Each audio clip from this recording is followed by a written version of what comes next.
Я оставлю ислам прямо сейчас, но при одном условии. Укажите в комментариях ниже одну ошибку, которую можно найти в Коране. И в Аллахе, я оставлю ислам прямо сейчас. Я могу привести вам третье противоречие. Сура Аль-Майда, глава 5, стихи 90-91. «О те, которые уверовали! Воистину, опьяняющие напитки, азартные игры, идолы и гадальные стрелы являются скверной из деяний сатаны». Итак, это дело рук сатаны. То есть сатана создал идолопоклонство, азартные игры и опьяняющие напитки. Это его рук дело, его творение, верно? Да. Так почему же Аллах взял творение шайтана и сделал их одной из ваших наград в раю? Вот мой аргумент. Почему вы собираетесь употреблять одурманивающие вещества в раю? В раю? Нет. Да, глава 47, стих 15 Корана. Такова награда.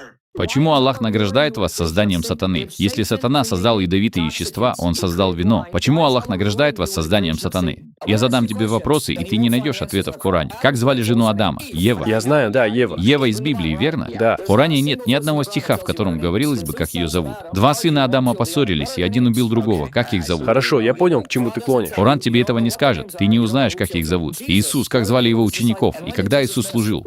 Ну, то есть же Марк, Матфей, Иоанн. О, ты должен обратиться к моей Библии? Да. Зачем мне следовать за жалкой копией, созданной в VII веке, которая опирается на Библию, которая разоблачает ее как подделку? Так что без моей Библии тебе не обойтись. Тебе нужна моя Библия, чтобы разобраться в Коране.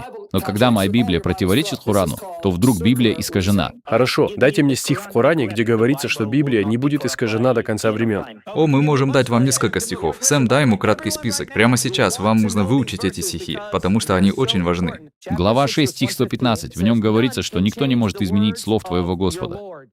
Глава 18, стих 27. В нем говорится о непреложности слов Аллаха.